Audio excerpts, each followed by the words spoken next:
অনেক শিক্ষামূলক সুন্দর একটা কোটেশন পড়লাম। ও তাই? তা কোটেশনে কি লেখা ছিল?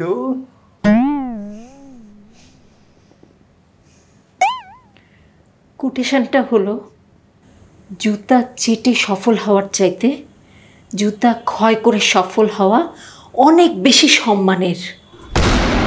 ও, আমিও জুতা ক্ষয় করে সফল হতে পারবো।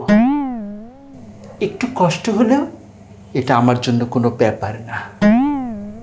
আমি জুতা ক্ষয় করেই সফল হতে পারবো। কিভাবে? জুতা চেটে সফল হওয়ার চাইতে জুতা ক্ষয় করে সফল হওয়া বেশি সম্মানের, তাই তো? হ্যাঁ। তো আমি জুতা চেটে চেটে ক্ষয় করে ফেলে সফল হয়ে যাব।